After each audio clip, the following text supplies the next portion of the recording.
Okay, I got a quadrant police remark today. So the quadrant police are people, I'll tell you what the quadrants are first, very briefly. So don't get too caught up in this if you don't understand. If you want to go and look at it, go and look at learning theory and behaviourism. So we've got operant conditioning, learning theory and operant conditioning, classical conditioning as well, which I'll come to in a second. So operant conditioning is basically when the environment gives you feedback. Okay, so not just trial and error learning. Okay, there's a few other things we can do as well. Errorless learning, we can look at that, but that's all an operant model. Okay, I act in the environment, I operate in the environment gives me feedback. If those actions work for me, I'll do them again. If they don't work for me, I'll change my behaviour and I won't do them again. Alright, so that's an overall resume of it. Now the quadrants, and don't even get me started on that word as well, right? We've got positive and negative reinforcement and positive and negative punishment, and I've talked at length at this before. It's basically using things that the individual likes. The environment gives feedback. Use it with things that the individual likes or doesn't like in order to get to increase or decrease behaviour. Alright, so the learning happens there. Positive and negative reinforcement, positive and negative punishment.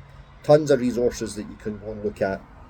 Now, what this individual, the quadrant police, had come on and said is that I choose to ignore consequences when I'm learning. It's just bizarre. It was a bizarre comment, and I fully understand that consequences drive behaviour.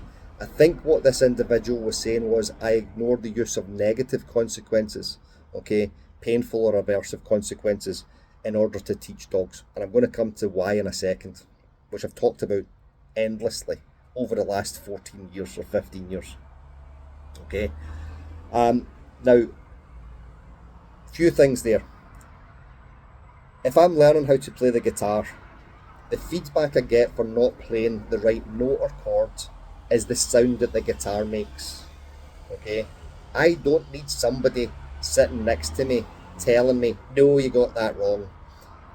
They only need to give me feedback as how to improve it, okay? And then when I improve it, the feedback I get from the guitar itself, now I've got that right, okay? So I listen to a piece of music or I listen to a note or a chord, okay? And if I can understand what that note or chord is, I play that note or chord. If I get it right, the guitar, the sound gives me the feedback that I need.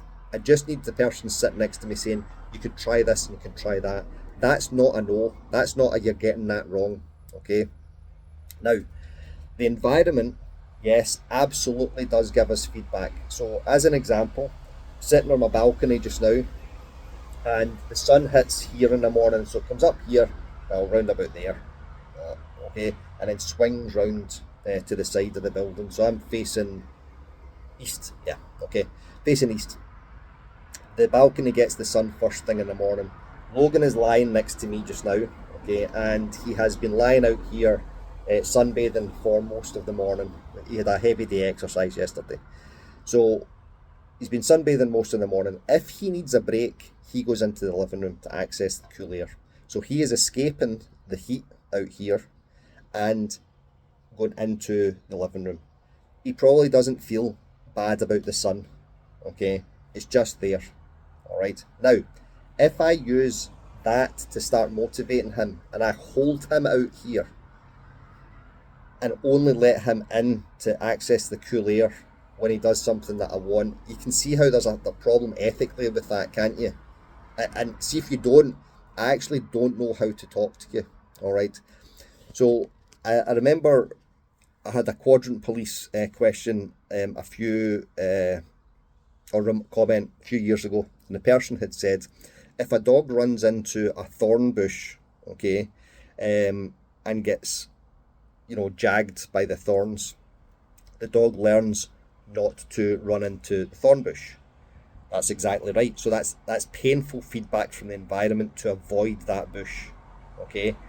That's a massive leap from the dog getting something wrong or doing something that we don't like and throwing the dog into the thorn bush in order to teach the dog not to do that behaviour. Okay, and again, see if you can't tell the difference between those two things. I don't know what to tell you. Negative consequences for a child for touching a hot stove.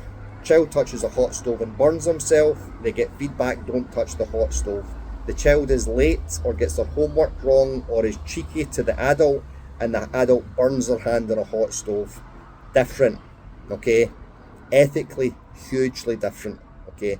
And there's a difference between these things which happen naturally in an environment and the teacher making a choice to use these things in order to teach the individual, okay?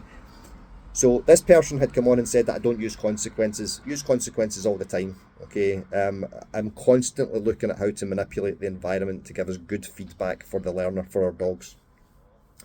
Lastly, I'm going to cover some more on this in a second about the adverse reaction that having a teacher who teaches you without good ethics and without kindness and compassion has on the learner. So I'll put that in the next video, okay? Much love to you. Catch you next time.